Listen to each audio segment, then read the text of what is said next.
You stop the car and slowly slip the mask over your face. Looking out, you see there's no one around. Opening the door, you quickly grab your bag and tear across the parking lot. Your heart's racing as you enter the store. The security guard stops you with a raised hand. You jump back, shocked at how close he came to actually touching you.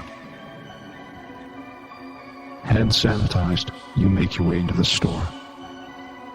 A disgusting odor creeps into your mask. Looking around to see who farted, you notice you're the only one in the fruit section. As the stench gets worse, the urge to rip off the mask becomes uncontrollable. With your hand halfway up to your face, you stop yourself at the last second. Then, it dawns on you. The stench, the gagging odor. You left the house without brushing your teeth. Your heart sinks as your bile rises. You're at item 4 of 197 on your list.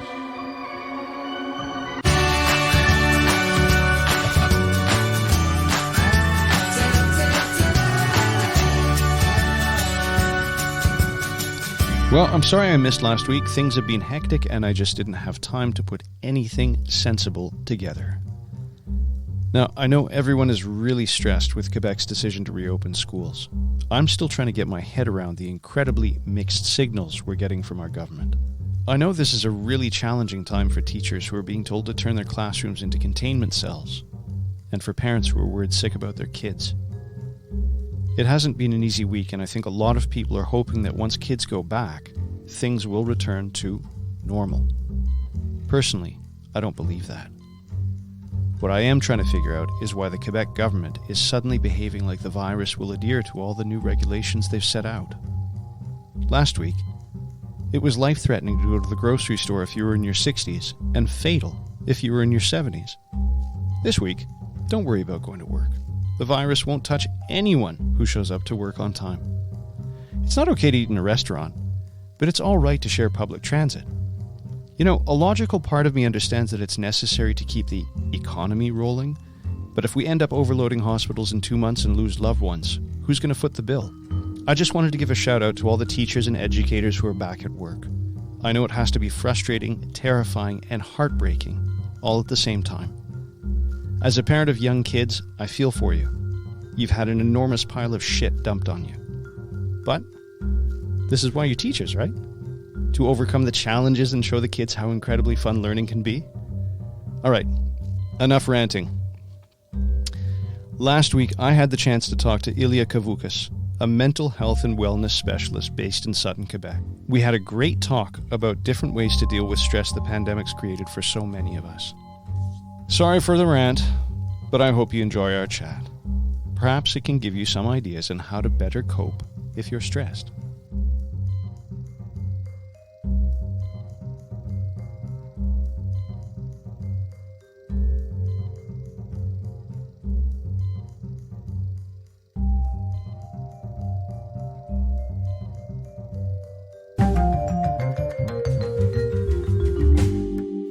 You do massage. Your focus on massage, is it health and well-being? Is it sports therapy? Is it rehabilitative? Is the first one, health and well-being? Okay, yeah. That's because I was looking at the links that you sent me. Yes. So there's yeah. Sorry, I don't want to cut you off, but the virtual wellness guide, the part is focused on self-care and stuff like that. So if ever you wanted to talk about, on the show, if you ever want to talk about, we can talk about tips to take, self-care. Well, that's why I was really looking forward to speaking to you. CBC this week published the results of this Angus Reid poll that shows 44% of Canadians are really worried about this. Their anxiety levels have skyrocketed. And I'm sure if they did a new survey today in Quebec, particularly after the announcement of reopening the schools, there are a whole lot of people sitting at home right now not knowing how to feel. They're not knowing what to do about this. That, to me, is even worse than getting the virus, because the fear that settles into the body and the unknown, the helplessness, the hopelessness, the lack of control, these are, feelings that create a cascade of emotions in the body that cause more stress, more damage on our system than anything. So helping, people, giving people ideas of what to do, how to cope. This is what kind of pisses me off about the mainstream media. Did you ever hear once they say, okay, now we understand the COVID virus is rampant and it's pandemic, and, but we have this thing called an immune system that is there to fight foreign invaders. So this is what you can do for your immune system, XYZ. You know what I mean? But no, they never tell you. Well, no, because that's not going to sell newspapers. Exactly. I had this discussion with Sarah as well when we were chatting about how everything becomes so negative centric. And it's funny because I've been following, in Quebec, you hear about it, but not as much. In Ontario, they've taken this idea of going outside or not going outside so seriously that every day you hear of some poor innocent person who is standing in a park who gets fined. And the fines are sort of $800, $900, $1,000. It's not pocket change. And there's no proof with COVID-19 in this specific virus's case. Nobody's come out and said, okay, vitamin D does fight it, although there is more information coming out every day saying that, yes, of course, vitamin D does help. So staying active is important, and staying active is also important for your mental well-being. Exactly. And nature is a natural balm, BALM, for health. The power of going out in nature, even just hugging a tree, if you can't, walk for very long, like for city folk that can't walk for very long in woods, but they can go and hug a tree. I mean, that is just so healing. There's like the trees give off these pheromones, like we have pheromones, where they give off this energy that actually helps to heal us, to calm our nervous system. I don't know if you ever noticed, if you ever were like kind of, buzzing in your head with all kinds of things. Oh man, it's like crazy head space going on. And then you go out in nature and like 10 minutes in the woods or in the park, whatever, you're like, oh man, life is good. And you're like, what was I fretting about before? Yeah. A little bit of fresh air is an amazing thing. Yeah, in exchanging with the oxygen, and it's amazing. It's such a healing, and it's free. Exactly. as long as you have a patch of grass somewhere and a tree or bushes, even. So, if let's say, if you're in a situation where you're on your own, and you're living in a fairly confined space, and what would you suggest to somebody to try and maintain a certain equilibrium? I mean, we're lucky because here we can go out, and that's, I mean, I'm in Knowlton, you're in Sutton, in all these areas, everybody I know is just going for walks regularly, even though the national parks are closed and everything else. We can still go around the block, and we have enough space that we can social distance, but for somebody who can't necessarily go out, or somebody who's, let's say, overcome with anxiety and is afraid to go out, what would you suggest? What would you say? Hey, here's something you can do at home that might alleviate some of the stress, that might make me feel a little bit better, that might give me a sense of perspective. There's many things we can do. I mean, I can go to the other extreme, like eat really healthy. That's going to help your brain function. Eat lots of fruits and vegetables as much as you can. Quiet time, have really quiet time, like shut off all your devices. Don't, be constantly listening to the TV in the background, because even if it's not, even if you're not paying attention to it, well, your subconscious is picking it up. So turn off the television, watch it like maybe 20 minutes in the morning and maybe 20 minutes in the early evening, not near meals or sleep, and just allow yourself just to get the main points and then turn it off. Surfing the internet, screen time is really harmful for our eyes, because it weakens our liver, which the eyes are connected to the liver. Okay. So we want to diminish our screen time as much as possible, anytime, not even during a pandemic or isolation. The other thing you can do just along the same lines is quieting, just learn a meditation technique, even just breathing, focusing on your breathing is humongous. I actually have a breathing and visualization technique I created for my clients. It's quite powerful. Okay. But we don't have to get very fancy, just focus on your breathing in a completely quiet room, and just totally, do that for as long as you can, and minimum 5 minutes, to as long as you want. Connecting with others is really important. We are hardwired to connect. We are tribe people. So connecting with, loved ones over the phone or, worst case scenario, email, best case scenario, Skype, FaceTime, and sharing, being authentic and, not, we want to share what's going on, but just to share, not to get pity or sympathy from anybody. Sure, just a normal exchange. Yeah, exactly. And then let the other person, and notice if you're trying to save the other person, like while they're sharing, or just create the space where people can share and not, you diving in to save them kind of thing. That's a whole different subject on its own, but sure. It's worth mentioning. I mean, those I think are the main ones. Diet, quiet time, and connecting with others. Okay. For me is this is a great opportunity to do introspection, which some people don't even know what that word means. There are really the two sides to this. There's this wonderful meme floating around the internet where you've got, a cartoon of an extrovert who's just sort of railing at the walls and he's smashing the bars and the windows kind of thing. And then you've got beside him a drawing of an introvert who's just sitting in a couch reading and writing, and just, life is absolutely normal and peaceful. And I think it's thriving. Yeah.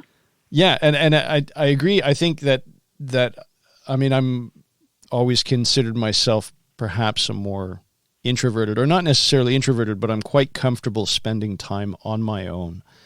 And I think that there are probably a lot of people are going to learn that it's okay to spend time on your own through this experience, and that it's not necessarily a negative thing. And once you sort of clear that hump of saying, okay, I'm comfortable with myself, it opens up this massive amount of possibilities of who you are as a person, if that makes any sense. Yeah. Well, Rob, what you just said tells me that you are a balanced person. Yeah, based on what you just said, you know what I mean? I could be wrong, but that's from my point of view. There's somebody I live with might have a different point of view. I have no idea, but that's very flattering. Thank you. Yeah, well, because we need to be flexible to adjust any situation. I'm an extrovert. I love being with people. I feed off the energy that we create together, and I look forward to my friends. I have lots of friends that I do many different things with. So I am the type of person that needs people. So I've been walking with my friends. We've been extremely respectful, not coming in contact with each other. I'm not particularly worried for myself, but I want to respect their points of view. What I wanted to say before was, if the situation calls for you to be alone at home, are you okay with that? Are you, I had a hard time at the beginning because I was like, what? No hugs? No, no like pats on the back or whatever. And because I'm a massage therapist, I can't touch anybody right now. I'm like, oh my God, this is gonna be tough. But I made it through. I'm making it through. But that's when you see who you really are, and are you adaptable? Are you flexible to the situation? So, one of you, as from an extrovert's point of view, particularly an extrovert who, as you said, you touch people all day, and it must be a big shock because you're not touching people, and I mean you're still going out for walks, and walking has been proven to be this wonderful balm as well, BALM, to just sort of equalize everything that goes through your day.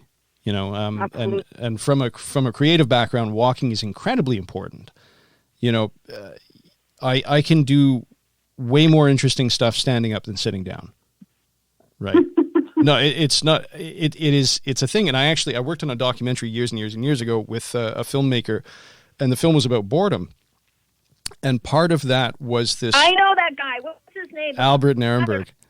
Yeah, I know Albert. I interviewed him. I love him. Yeah, well, that's. I mean, I guess they still have a house around here. Anyway, as far as I know, he's pretty much in Toronto all the time. Or they moved to Kingston a while ago. Anyway, one of the things we discovered in boredom was that there was this phenomena of the fact that kids had to sit down in school was actually an exotic form of torture. That standing up really activates your brain in a different way. Yes. So, if you're ever stumped, go for a walk. If you ever, find yourself in this like sort of foggy head state, get up and go for a walk. Yeah, just a change of scenery sometimes is enough. Yeah.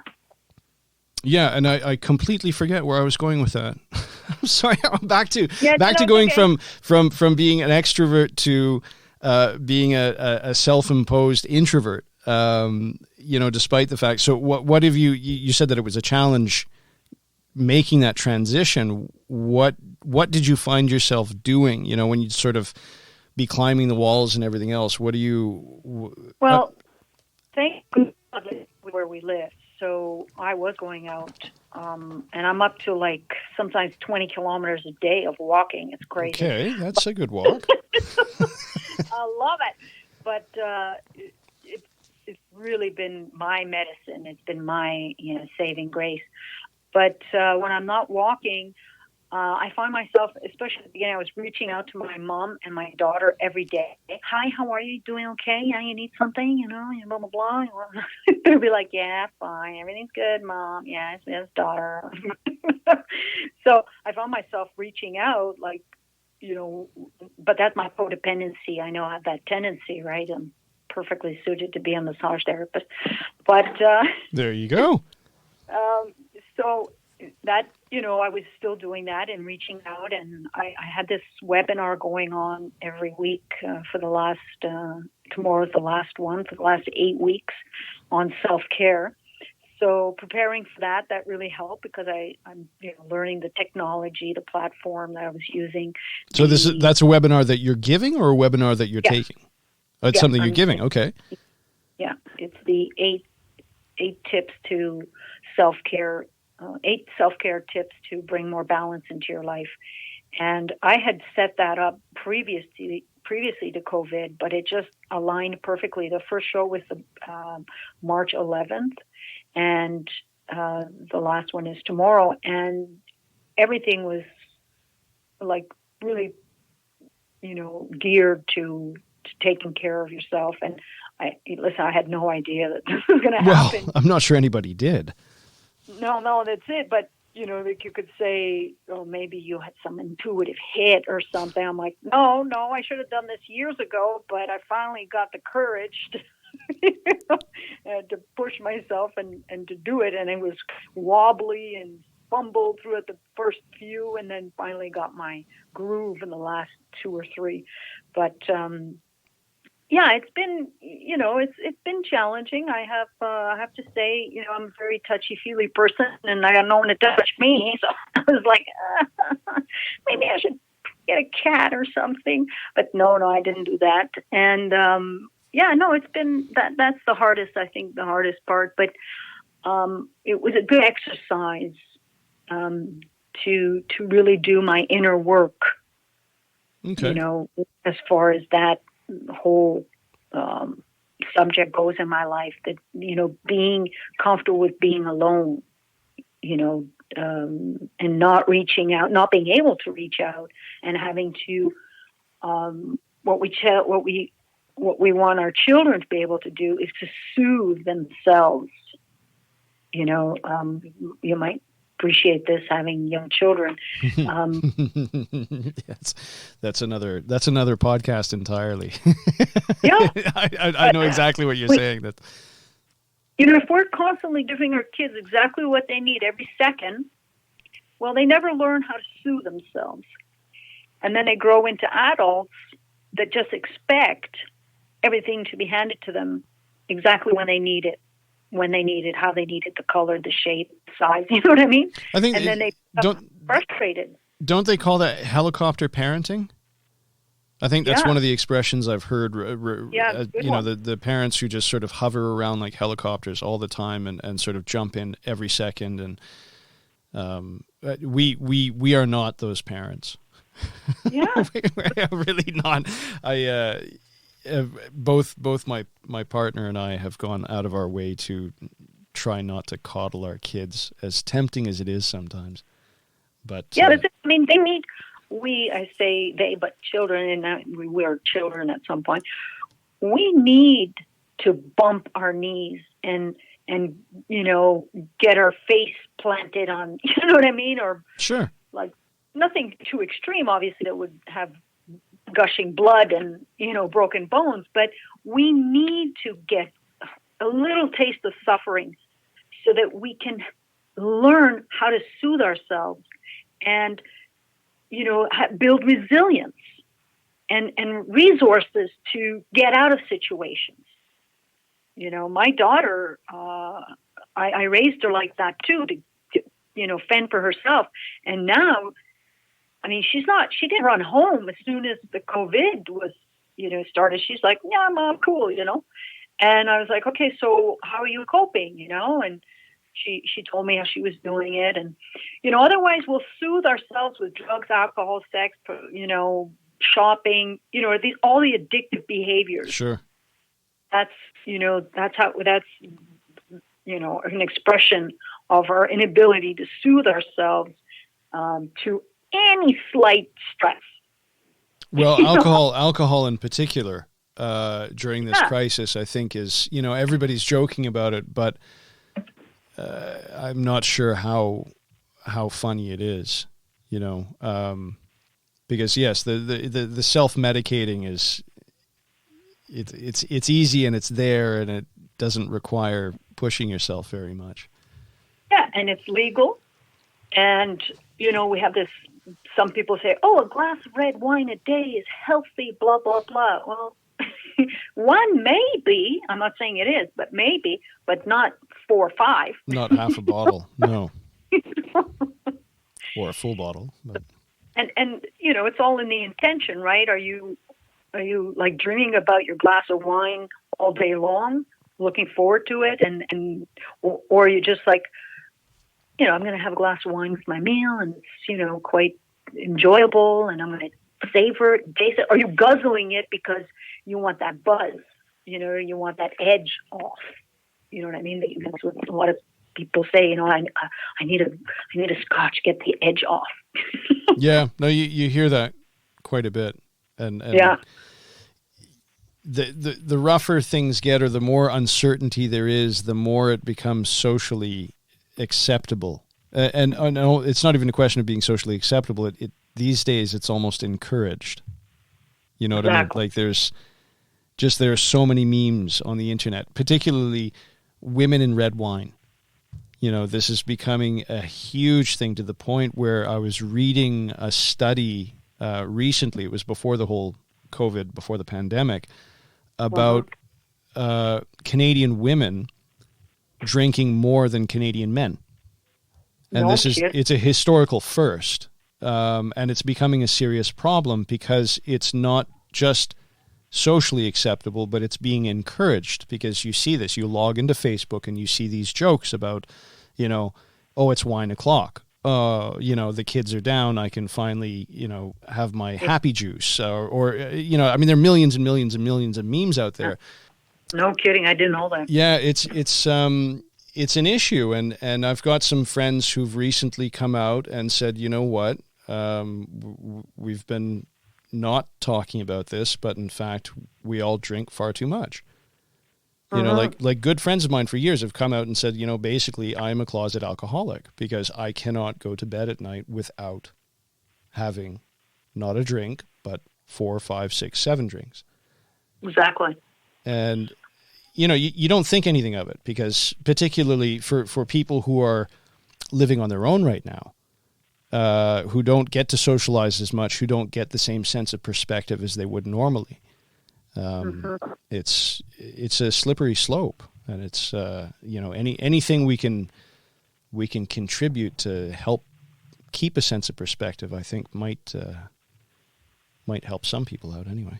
So if I wanted to look at your webinar, was it a live only thing, or is it something that we can find? It was live. Okay. And I have recordings. So if you go to my YouTube channel, which is the Virtual Wellness Guide, well, actually, Ilia Virtual Wellness Guide on YouTube, you'll find I've posted 2 so far, the week 1 and week 2. And week 3, the visuals were all messed up. So I only got an audio, so I have to convert it to a video, and I want to put some images on it. So I'm going to take my time to do that. And then week 4, I got Canva happening, and I have a little presentation. Okay. And it's so lovely. So 4, 5, 6, 7, and 8 tomorrow have visual presentations. So I'm getting really technical. So well, we've all got the time for it, right? Exactly. I mean, it's not my favorite pastime, but I feel so accomplished when I get it done. It's like, woo, learn something new. Well, actually, how do you feel about it? Because we keep hearing, again, social media is like the big evil, right? Because everybody has these expectations that since you're in self-isolation and since you've got all this time on your hands, you should be learning how to, kickbox, or you should be learning how to build airplanes, or you should be learning how to, like split atoms. What do you think? I mean, from the point of view of somebody who focuses on mental health and wellness, is that totally unrealistic? To be honest with you, Rob, I can't answer that for like a blanket, answer for everybody. No, obviously not. These times, so I'll use the famous word, unprecedented. It has stirred up so much stuff, and each person copes with this unknown situation differently. If I would hate it if people at the end of, when life goes back to what they are calling the new normal, whatever that's going to be. Exactly. And they're like full of regret because they watched Netflix all day and gained 10 pounds and became an alcoholic. I would really hate it if they regretted, because if that's what they needed to do, then, that's their path. That's what they're going to, experience, and that's okay, let's not beat ourselves up, right? Now, there's the other extreme where somebody's, taken every opportunity and, learned a new language in 2 months, and, built a new website for their company, or, crazy, extreme, empty their email box. Yeah. That's actually a lot more difficult than it sounds. I know. Empty the email box, inbox rather.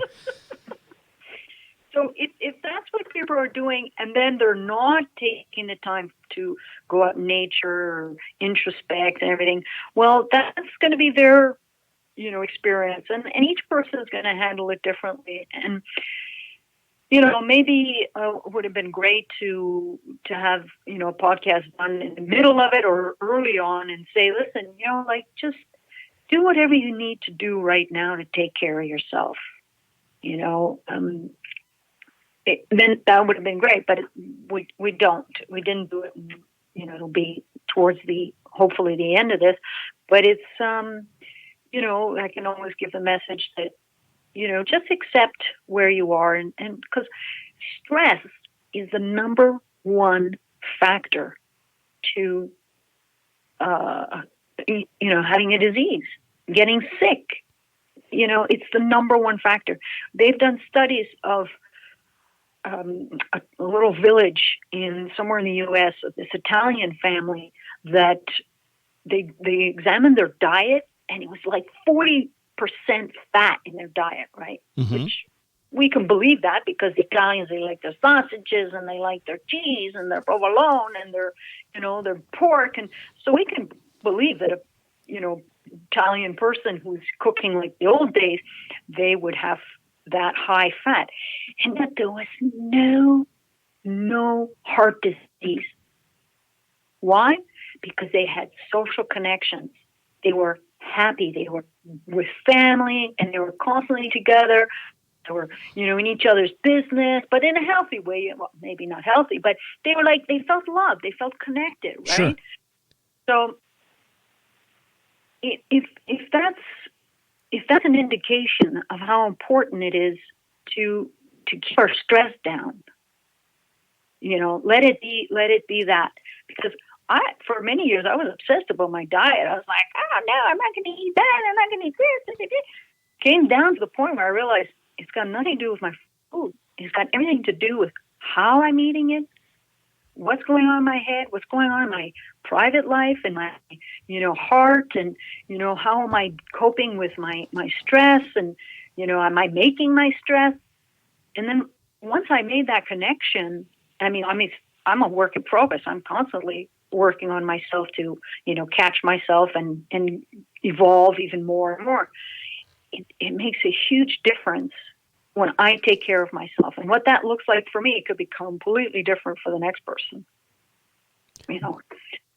So definitely stress is the number one thing that I would, I always ask my clients, so what's your stress level? Where are you at? Like, how do you react to life? Right. And that's very indicative of, actually, we're addicted to stress. Yeah, I think it's a really important message to get across, and I agree with you that we are addicted to stress, and I think we've created this sort of society around us where you don't feel like you are improving yourself unless you are stressed. Mm-hmm. You don't feel that there can be any progress unless there is stress involved, which I don't agree with. I agree with what you were saying earlier, that, we need to give ourselves the time, or we need to take the time. How am I trying to say this here? That we can't force everything. Yeah, exactly. Certain things you need to give yourself the time to learn something properly. And not necessarily, and whether that's academically learning something or spiritually learning something or, metaphysically, it doesn't matter. The fact is that you can't really rush it. And yeah, I'm going off on a complete tangent here. Sorry, but the point. Beautiful. The point of what you're saying, it resonates with me a lot, because I just want people to hear that from somebody who works in the profession of mental health and wellness, because I think people are not only feeling an enormous amount of anxiety with the unknown of what's happening, but on top of it, they're feeling this enormous pressure that they should be achieving all these things because they have all this time. And you're right. For some people, they drink it up, like for the introverts who can sit down and read 15 books a day. That's wonderful. It's amazing. And for the extroverts who are just, champing at the bit saying, well, all I want to do is go out with my friends, you can't really drop that, turn on a dime and say, well, I'm going to read 15 books today, and I'm going to learn a new language, or I'm going to do this or do that. So I just wanted to get that out there, that it's important to just accept things the way they are.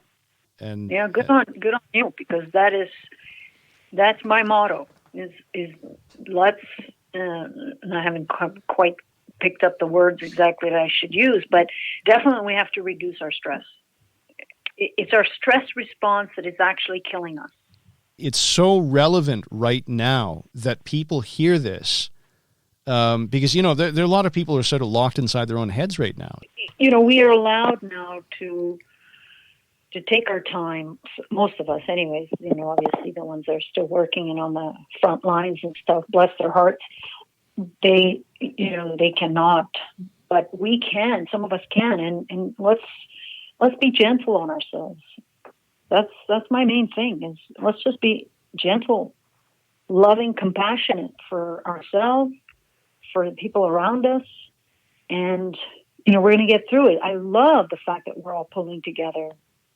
This was great. Thanks, Rob. No, it's been really refreshing, and thank you very much for sharing your insights. A wonderful conversation, and lots of positive insight. And we will talk again. Awesome. All right. Anytime. Great. Thanks. Take care. Okay. Take care. Bye. Bye. I've suddenly found myself really busy, but I want to keep the podcast going. And if you'd like to chat, please reach out to me via Facebook or rug@pandemiccafe.com. I'd love to hear from you.